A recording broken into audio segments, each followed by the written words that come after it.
بسم اللہ الرحمن الرحیم۔ السلام علیکم ورحمۃ اللہ وبرکاتہ۔ الحمدللہ رب العالمین والصلاة والسلام علی رسولہ الکریم، اما بعد۔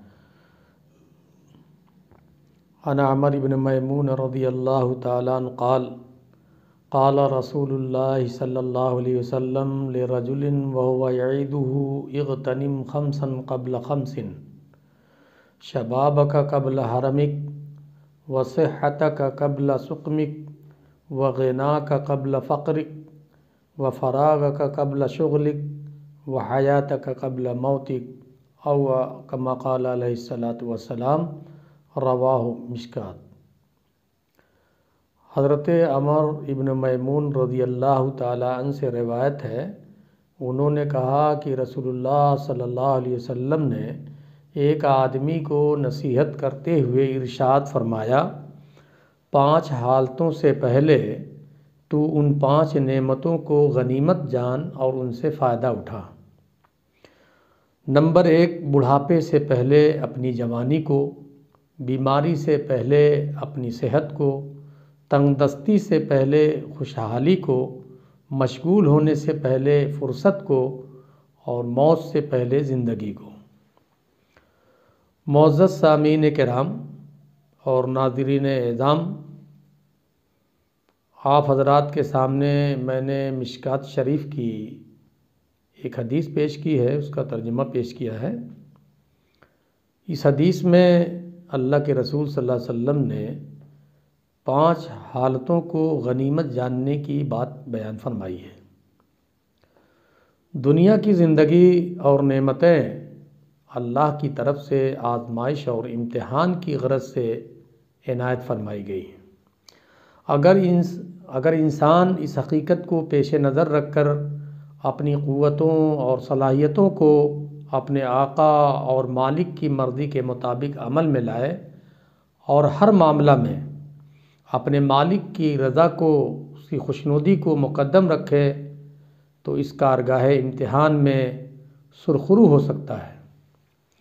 غنیمت جان کا جو میں نے ترجمہ کیا ہے، اس کا مطلب یہ ہے کہ انہیں ضائع نہ کر، ان کی قدر پہچان، بڑھاپے کا نہ انتظار کر، بلکہ جوانی کی بہاروں میں خدا کا بندہ بن کر رہ، اس کی اطاعت کر، غلط راہ پر نہ بھٹکتا پھر۔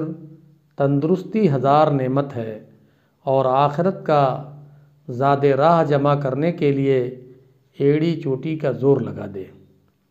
کہیں ایسا نہ ہو کہ بیماری کا بے رحم ہاتھ تیری قوت عمل کو مفلوج کر کے رکھ دے، اور جب تو خدا کے ہاں پہنچے تو کف افسوس ملتا رہے۔ اس کوتاہی پر کہ صحت اور طاقت کے لمحات میں اپنے رب کو راضی نہ کر سکا، جوانی اور صحت بخشنے والے خدا کی زمین پر رہ کر اس کی نافرمانی اور بغاوت پر کمر بستہ ہو جانا نمک حرامی نہیں تو کیا ہے؟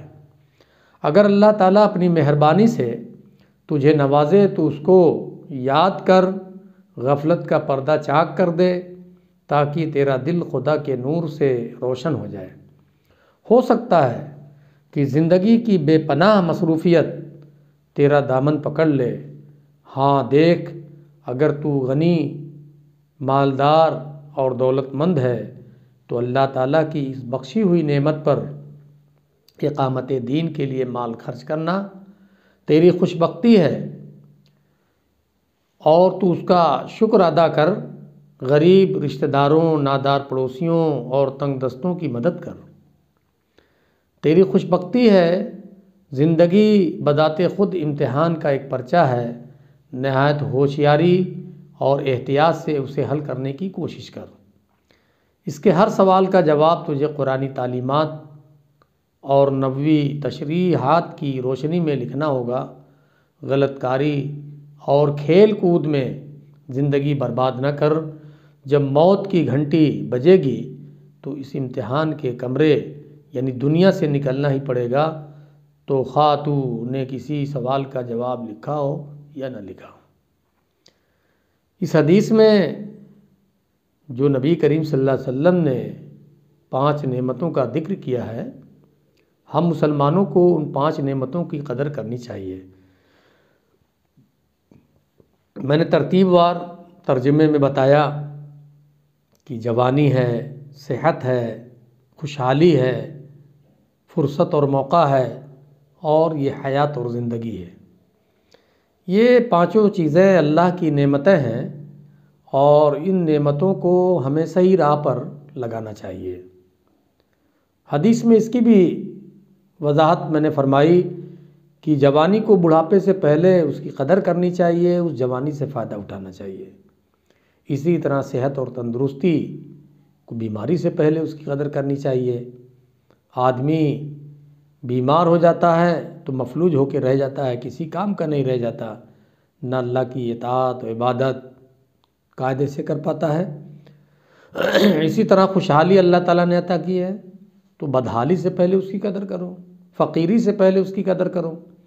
خوشحالی اگر اللہ تعالیٰ نے دی ہے تو ہمیں اس کی قدر کرنی چاہیے، جیسا کہ میں نے تشریح میں بتایا کہ غریبوں اور مسکینوں اور یتیموں اور اقامت دین کے لیے یہ مال کو خرچ کرنا چاہیے، اللہ کی راہ میں خرچ کرنا چاہیے، اللہ کے ان بندوں تک مال کو پہنچانا چاہیے جو ضرورت مند ہیں، جو حاجت مند ہیں، ان کی مدد کرنی چاہیے، قبل اس کے کہ تم فقر و فاقہ میں مبتلا ہو جاؤ، تنگ دستی میں مبتلا ہو جاؤ، اس سے پہلے۔ اسی طرح فرصت اور مواقع جو انسان کو ملے ہیں اللہ کی طرف سے، یہ بھی نعمت ہے۔ جب آدمی کی مشغولیت بڑھ جاتی ہے تو اس میں اللہ کی اطاعت اور بندگی اور اس کی فرمانبرداری اور نماز پڑھنا اور اسی طرح ذکر و اذکار اور تلاوت، یہ ساری چیزیں رہ جائیں گی۔ تو فرصت ملا ہے تو یہ ساری چیزیں ہمیں کرنی چاہیے۔ اور زندگی یہ پوری کی پوری اللہ کی دی ہوئی نعمت ہے، اس زندگی میں ہم اللہ تعالیٰ کی بندگی کر کے ہم آخرت میں سرخرو ہو سکتے ہیں۔ اللہ تعالیٰ ہم تمام لوگوں کو ان 5 نعمتوں کی قدر کرنے کی توفیق عطا فرمائے، اور ان 5 نعمتوں کو صحیح جگہ پر استعمال کرنے کی توفیق عطا فرمائے۔ وآخر دعوانا الحمدللہ رب العالمین۔